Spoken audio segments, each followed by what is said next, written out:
Good morning and welcome to Bethlehem Back Chat, where we talk about the background and backstories of our worship and community as Lutherans. I'm Pastor Dan Smale, Senior Pastor here at Bethlehem Lutheran in Glenshaw. And I'm Wendy Farone, a member here at Bethlehem and producer of the podcast. The topic for today is pretty special to us because it's about young adults in global mission. And we have a dear member who has served in our membership for a long time. His family is here, his grandparents are here, and he is in a faraway land. And we wanted to touch base with him so he could feel at home and we could feel as if he's home with us. So many offer stewardship and giving and volunteerism and engage in our local churches and communities, but some of us kind of go the extra mile and in support of brief mission trips. I just came back from one, 10 days to 2 weeks in Appalachia, but at Bethlehem, we've had a few of those. Further though, some of us move beyond that and engage their whole year of their life in serving others. And that friend of ours is Josh Kenst, and we are thrilled to have him with us today. Welcome, Josh. Thank you, Wendy. Thank you, Pastor Dan. It's great to be here on this podcast with you all today. Now, listen, Josh, we had, when Wendy started, she had said, good morning. What time is it? What time is it in Senegal? It is Almost check 7 o'clock here. Yeah, okay. It's almost 7 o'clock here. In the evening. Yeah. Wow. Oh, yes, 7 p.m. Yep, 7 p.m. Very good. Awesome. Well, it's good to be with you, buddy. And if it's okay with you, as we move through this podcast, we'll just ask you a couple of questions about your experience and the organization that you're connected with and some of the learning that you have done along the way. Sound good? Absolutely. All right, perfect. So just to get started, I'll offer up the first question, and I'm eager to hear your response to this one because I think it'll be helpful for folks to understand more about this. We call it YAGM, which means something to all of us, but might not mean a whole lot of anything to someone who's not connected with the ELCA or this particular organization. So just give us a sense, Josh, of what young adults in global mission is all about. Yeah, so as you say, YAGM or YAGM stands for Young Adults in Global Mission. It is a year-long opportunity for young adults to go abroad. And, mission means different things, different people. In the training that I had pre-departure for Senegal, West Africa, where I am currently, I had to learn a couple of different things. And one of the things was a conversation on what is mission, what are we doing here? And what we're doing here is really accompaniment. It's all about relationship. The ELCA has partnerships with other countries, and these partnerships and relationships allow the ELCA to send young folks to those other countries. The ELCA does not send young adults abroad without that country's invitation. So this is not something that's being forced. It's all about relationship, all purely invitational. Interesting. It's a good distinction to make. Yeah, I love that. And my question is, well, I've just taken courses in missiology and what mission really is. And I think sometimes when we think of mission, we think we're going there to fix a part of them that's wrong. And I love that you brought up the idea of relationship. It's just building a communal relationship together so that we can share and interact our cultures together. This is wonderful. So how long have you been there, Josh? So I've been in Senegal since August 29th-ish. Okay. Yeah, we departed the States on the 28th, and give or take, the time change between the flight and the arrival. It was about the 29th. That's how long I've been here. Current count, I've been in country for 151 days. But who's My counting? count's right. Yeah, that's right. Yeah, I was gone for 10 days in Kentucky and I was homesick. So, so I have done a little research on Senegal and the culture there, just in preparation for this and because I'm really interested. But can you give me some insight into what the climate is there? Yeah. So Senegal has two seasons. There's the rainy season, which happens roughly around, figure June, July, up until about October, middle of October, November. And then it's the dry season from November until whenever the rainy season starts. I was talking to a Finnish missionary who's here, and she was telling me that it was in 2023, the rainy season, I believe she said started in May. And that's uncommon. That's very rare. So some rainy seasons will vary. They'll have either a lot of rain or not so much rain. And there was even a drought at one point, she was telling me. So that's kind of the climate. It's and depending on where you are, if you're closer to the coast, think Dakar, think some of the other San Luis, where it's on the coast, there's more humidity. But where I am in Fatigue, it's more desert, so there's very little to no humidity, and it's dry, and it's tolerable then. Yeah. What are the temps like, buddy? What are in terms of the heat? And because that's always the question we get when folks ask, how is Josh? Is it hot there? Yeah. So today the high reached 98. Nice. So that's been so it's been, and it usually reaches the high temp around 3-4 o'clock my time. So what would that be? Like, I think 9 or 10 o'clock your time. Yeah. That's usually when we're right? at the peak height for the day. That's right. It's a dry heat, so you don't feel it. It's doesn't feel bad at all. I want to tell you then at something right now. I night, don't care if it's a dry Senegal, heat. 98 is 98. But at night, that's when the temperature plummets because I am in a desert. So at night, when the sun goes down and everything starts cooling off, that's when it'll hit temperatures as cool as the 60s. I don't think it's gone to the 50s, but 60, 70 at night. Sometimes it'll be still that temperature in the morning when I begin my walk to work. Gotcha. Oh. So what's your favorite food over there? That's a good question. So, context-wise, a lot of the diet here is based on rice, couscous. It's a very agricultural-based diet, very grain-heavy. There's a lot of fish. San Luis is where there's a lot of fishermen. I got a chance to see some of the fishing boats there. So it's very fish-heavy diet. There is a lot of farm animals. So there are chickens, there are goats and lambs. So that can be a dietary thing. My personal favorite dish has been chebujen. It's a very traditional Senegalese dish. It's a type of rice. It's kind of got a little bit of a kick to it, very spicy. There's usually some fish. There's a mixture of potatoes, some carrots, and other veggies and starches. And I don't know what you found in your research, but depending on the household one lives in, we eat around a bowl.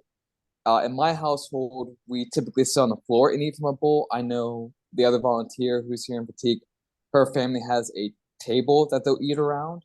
But for me and my family, we sit on the floor, we eat around the table. I'll use a spoon, but the others, some of them will use their hands. Yeah.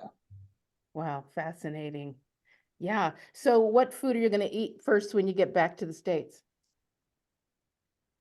Well, because of how different my diet has been, because of how fresh and unprocessed all the food has been, I'm probably going to stick to a rice and maybe fish diet, maybe a rice and chicken diet. It just just until I get used to eating our type of food again, Sure. because how different it is.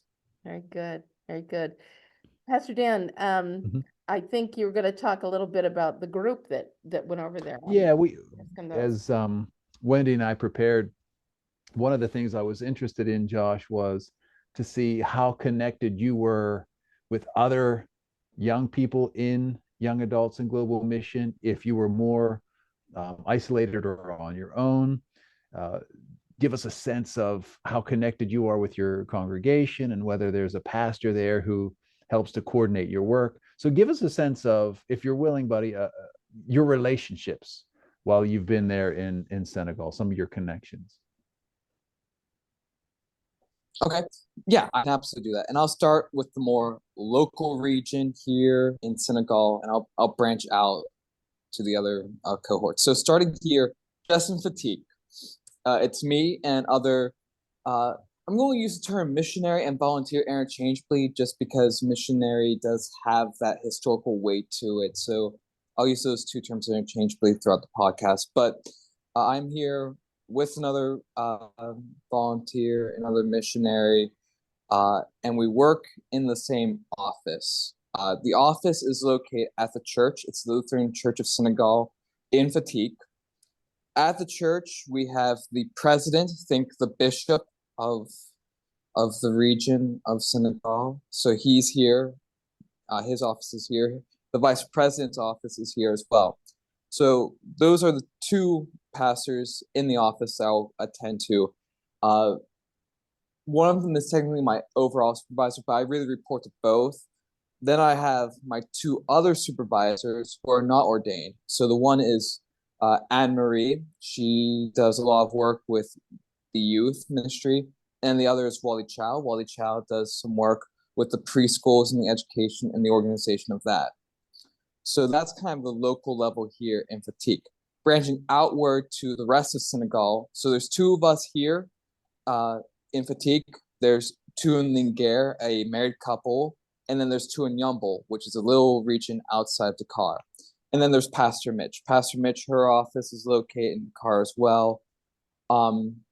She came to Fatigue. She was doing some site visits back in December after our first retreat. So she came here to Fatigue, which is about 2.5 hours outside Dakar, going east. And then she went to Linguère. So we have semi-regular contact with her, mostly through email. And this is the same with the other folks in our cohort as well. We have a WhatsApp chat, with just our cohort. And then we have a WhatsApp chat with our cohort and Pastor Mitch. And then we have a WhatsApp chat with the other cohorts throughout the rest of the world. I'm not sure if we want to talk about that now, of how many programs we want to talk about now, but I do hear from some of the other YAGMs and the other cohorts on a basis, usually wishing each other happy birthday, Merry Christmas, etc., stuff like that, and just kind of check in. So that's nice. So there is some support that you are sharing with one another, even if it is at a distance. The connection is life-giving, and you're able to support one another, offer encouragement, and those kinds of things along the way. Good. So I have a little bit more substantial question than the prior ones I've asked about your food and the climate. I'm curious about what your mission is over there. What do you do while you're over there? What are you assigned to, and what is your missional work?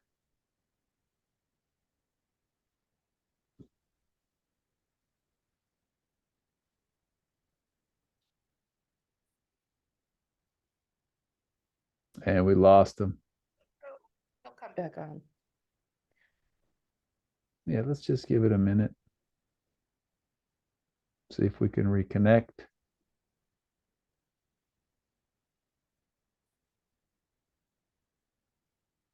He's an awful long ways away to expect, we Right, for we have a sure. tendency to think that all places have good internet like we do. And I mean, he's in the desert in West Africa, for crying That's out loud. exactly right. What are the chances? It's not, and he did share with us earlier on that it's just not guaranteed that, sometimes it works out that the signal's strong and Mhm. and Yeah. sometimes it doesn't. So we'll just give him a second here. So while we're waiting for that, I do have some background that people might find interesting about this global mission.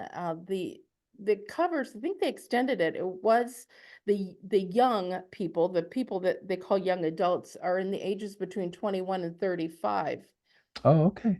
Yeah, so it's So a that's a fair span of, in terms of the ages. agreed. Yeah. It is wider, and anyone that's interested in such a thing could certainly go to the ELCA.org website and find out more, just looking up Global Mission.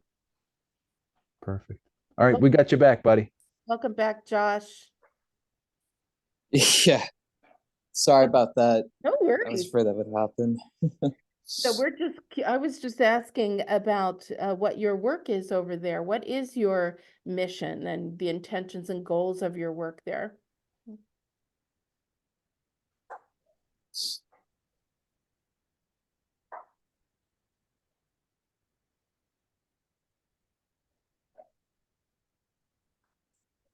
Okay.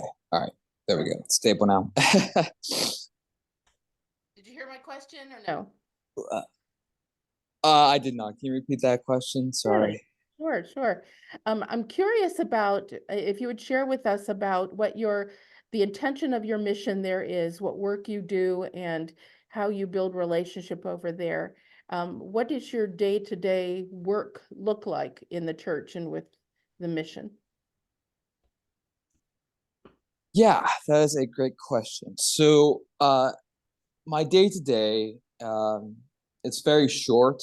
I'll wake up and I'll begin my walk to the office at about 8:30. I'll get there around 9 o'clock, and I'll work in the office until about 1 o'clock in the afternoon.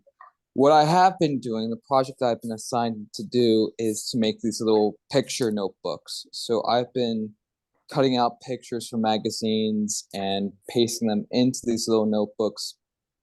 Excuse me. That'll be sent to preschools throughout Fatigue and Senegal.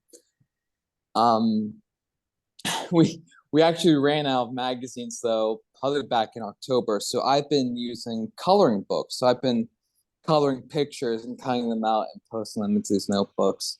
So that's one part of the job that I've been doing. Other parts of the job, back during the week of Christmas, the 27th through the 28th, I was in a local village that was hosting a retreat for for kids during their time off from school.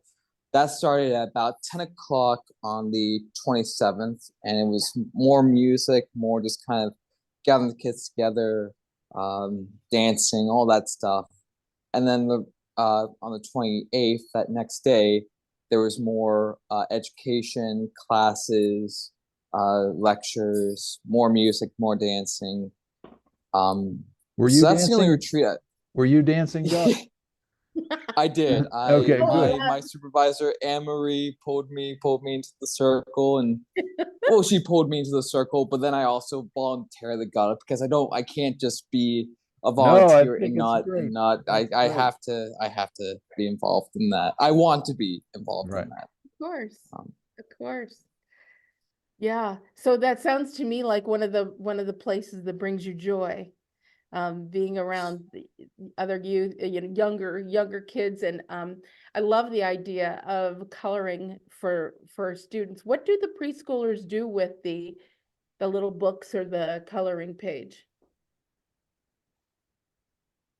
Currently, I don't know. I've just been making them, and they haven't been taken to any of the preschools yet. But I'm sure that when the time comes and they get distributed, my hope is that it might inspire creativity for the kids. I hope that if I do this work well and I'm creative enough, it might inspire kids to just kind of to touch into their own creativity, using some of the pictures from the magazines I've cut out.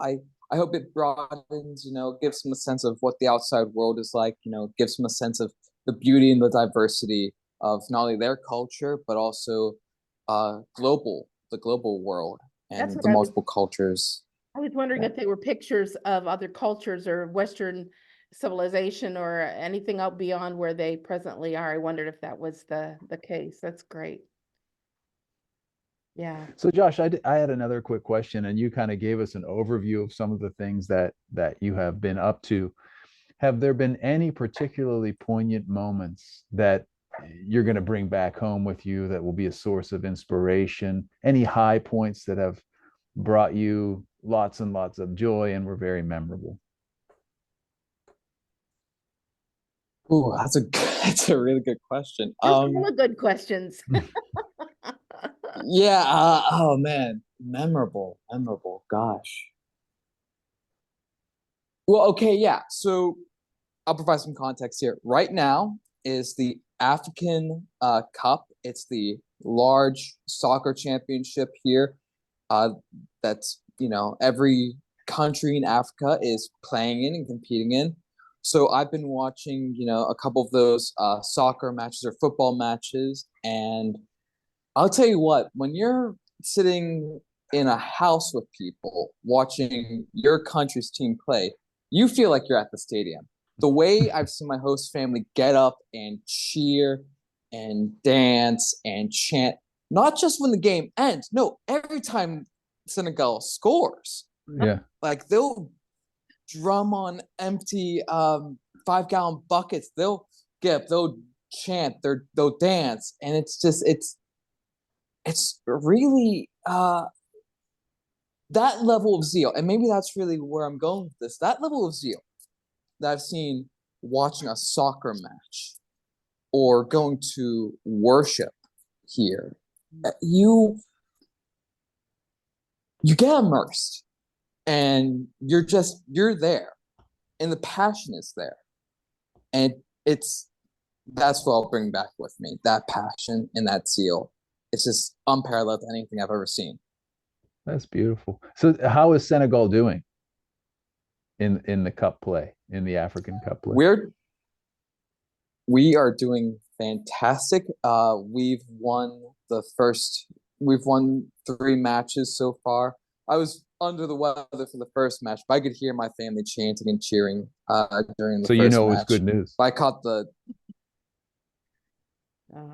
Yeah, that's awesome. Is there any way that you could is there any way you could find some means of sharing a pirate game with your host family? Or do you think it would not be as interesting? Probably. I don't yeah, probably. I don't know how interested they would really be in that. Right, that's what I worry. It was just the passion wouldn't be there for the baseball. Yeah, I don't think they would be as interested in it. Or they might be. I don't know. I've had to find kind of creative ways to share Pittsburgh culture with them. And what I did do, I can actually show this here on camera, but I don't know if folks on the podcast will see it. So I don't know if my mom shared this with you, but during my first week in Dakar, we were given the gift of 2 traditional Senegalese outfits. So when I came to Fatigue, I had an outfit made, and I had it made with this black and yellow fabric. Oh, there you go. Very nice. And the folks that are going to be hearing this podcast can't necessarily see this, but we'll just describe it. It's a beautiful, beautiful ensemble that Josh just held up with intricate designs all around the collar and down the front where it comes together. And he has incorporated the black and gold in tremendous designs and patterns, and creatively found a way to represent his hometown. So Josh, if you'll send me a picture, I can put that on the thumbnail. Oh, good call. That's perfect. Absolutely. And not only did I get the fabric for that outfit to be made, but I also bought fabric for everyone in my host family to also make outfits with that fabric as well. Nice. So I've given them the gift of Pittsburgh colors, and I've done my best to explain that to them, that these are the colors of my home city. I love it. So Josh, you mentioned worship. I'm curious, now you know exactly how Lutheran worship here at Bethlehem works. Tell me about what worship in that Lutheran congregation out there is. What's it like? Yeah. So liturgically speaking, it's very similar. We, I'm still kind of working on learning how to understand the songs. You know, hearing them. I'm working on learning and understanding them. But liturgically, it's very similar. The only difference is in my congregation or in the congregation here, they don't have an organ. So a lot of the music, it's sung. There's occasionally guitar. There's drums. They use drums. If you would go to a Catholic church or maybe a different Lutheran church, it might be different music-wise. It just depends on what means the congregation has. Christmas Day, I was celebrating with a retired pastor, a retired Lutheran pastor, and we were actually watching mass, different Christmas masses held by the Catholic Church, and I heard more piano being used in those. But yeah, so it just depends what the church has. Preaching, it's not 15 minutes. It's longer. Well, it depends on the pastor, but there's Music to my ears, Josh. Music to my ears. But I think the one thing that I really so there's two things I want to highlight though about the liturgy here. So one of the things I want to highlight is that at the end of the service, that's when they'll do their announcements. And when they're doing their announcements, they'll actually invite new members or visitors who've come to the church to come up to the front to the altar and introduce themselves, say where they're from, what they're doing, who they are, and kind of give a little bit about themselves. And I thought that's a wonderful idea. You know, part of the Senegalese culture is this concept of terenga, that's what's called in Wolof, Sere, it's Tadanga. It's this hospitality. Hospitality is huge. So by having these people kind of giving them the space to introduce themselves after service and to say who they are, that's their way of welcoming people into the culture, into the congregation. The other thing I want to highlight is in the Senegalese culture, I don't know how long ago, but part of the culture was when a child was born, the child would be taken to a medicine man and, you know, to be checked up on. And, you know, this is kind of like a medical procedure that was done. But they've taken that now and made it part of the liturgy. So whenever a baby has been born and they're being wrapped onto their mother's back, because that's how a woman will carry their children. They will have their children placed on their backs and then they'll wrap a piece of fabric around their upper bodies.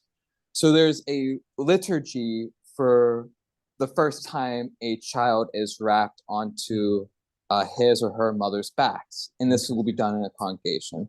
So the woman will come up with her child, she'll lean forward so that her back is flat, and the child will be placed on her back, and then she'll tie the fabric, the cloth around her. And this is a part of the liturgy that has its traditional historical roots in the culture.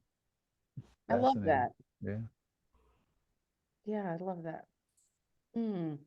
So Wendy, we've been talking a lot of positives. You had a question that we were talking about earlier, something along the lines of what will you be, you know, excited to leave behind, or are there any inconveniences that, you know, that you'll be eager to overcome or won't necessarily miss when it's time to come home?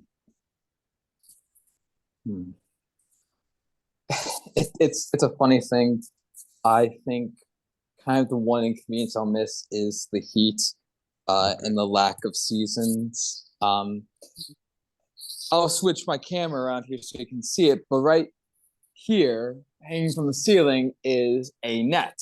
And that net goes over my bed at night to keep the mosquitoes out. Yeah. So I am looking forward to not having to have a net Fair tarped over enough. my bed. Yeah. Um, Yeah. Mm-hmm. yeah. Do they, like during the day, are they around at all? Like, do you get bit up all day long? Not so much during the day. At least I haven't noticed it. But I'm covered pretty much head to toe. Senegalese culture is very conservative, so I mean, you'll see some men wearing shorts, but it's traditional kind of expectation that men will wear pants and be covered up. So I don't really notice them biting. It's usually when I'm back in my host family, when I'm in an enclosed space. That's where the mosquitoes are, and that's when I'll get bitten up. I can't tell you how many times I've woken up in the morning and looked at my feet and just see them covered with Oh, no bug kidding. bites. Wow. Yeah. Yikes. So why is that? That your net wasn't, and I'm not being facetious, is it just the net doesn't cover you entirely, or somehow the mosquitoes find a way in? Yeah, I would say the mosquitoes find a way in. It drapes over the entire Yeah, bed. it looked like it was Uh, pretty extensive. Yeah. So what I have to do is I have to shake the net out first before I tarp it over my Okay. bed. But these nets, I mean, it's not uncommon for them to get small holes in them or I got for you. a bug to find its way in. Right. It's just kind of one of those things. So I understand. do the mosquitoes carry diseases? Do you have to be in fear of that? Yeah. So okay, this is a good question. So I do have malaria pills that I Oh, take one a day at the same time, and it's usually something I eat with food. But let's talk about the history of that because that's, Africa, there's so many different stereotypes when people hear and think about Africa. And I think when people think about Africa, they think, oh, malaria, oh, the bugs and stuff. Yes, that is a reality. But I want to highlight something crucial. Malaria didn't start here in Africa. When colonization happened and you had people from Europe coming into Africa, the mosquitoes got the malaria from the European colonizers. Hmm. That's how it got here. It wasn't something that was started here. It was something that was brought over. Um, so yeah. that's kind of been one of the real eye-opening things about this experience.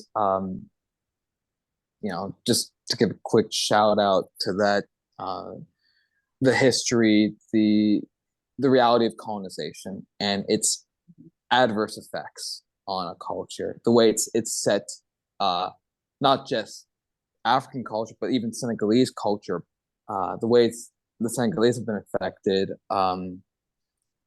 Uh, you know, there's just a lot there, and I can't do enough justice to explain that. But Yeah. yeah, Well, that's why I think it's really important that you serve your mission through relationship rather than and learning about their culture rather than going because another stereotype is that when you're on mission you go in to fix people or you go to show them the right way to do things and when you Or have the right way to believe. Or, yeah, yeah, yeah, yeah. that's right. That's right. And whether we're in Eastern Kentucky where I was or where you are in Senegal, the idea of mission has to be to work as companions and in relationship with. And so I'm glad to hear that that's what your work is over there. and kind of a bit about this work too. It's not just I'm here and doing the office thing and that's that. No, we do have discussions. We do have reading material. Mm. Every cohort gets a set list of materials that they can use to educate themselves about every culture that they go to. One of the things that we had to read was this book called African Friends and Money Matters. Huh. It's an economic, sociological reading of African culture, and there's a lot of stuff in here about the Senegalese too. So I've had to learn a little bit about that.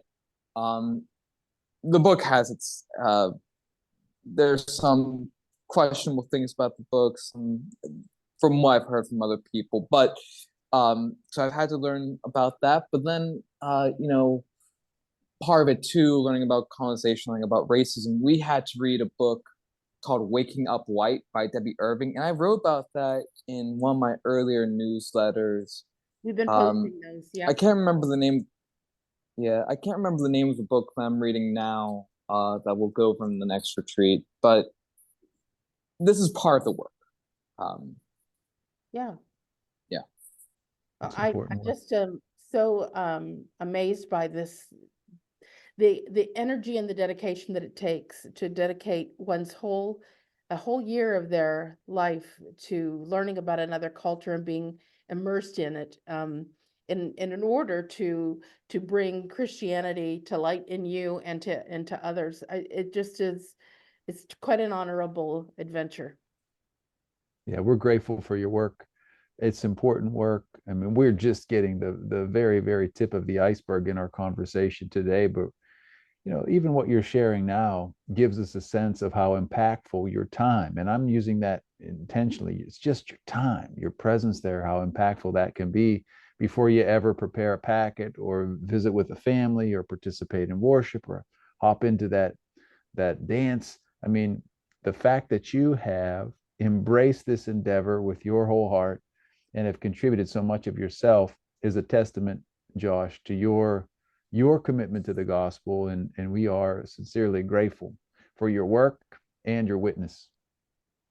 As we come to a close, are there final words, a closing thought, anything at all you want to offer, you want to be sure becomes a part of our conversation today?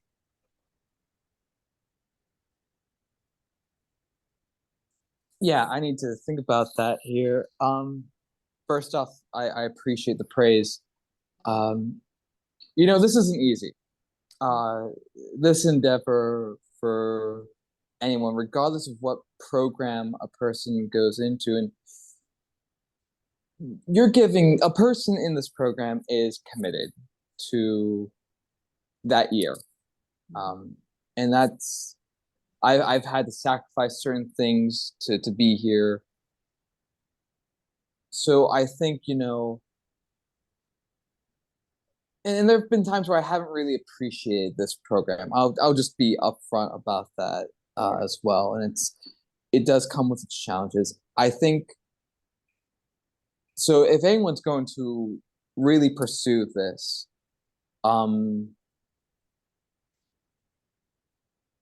I hope that they would come into this program with an open heart, with an open mind, with the conviction to be committed to the year of service, and to just kind of be ready to have their worldview change, to have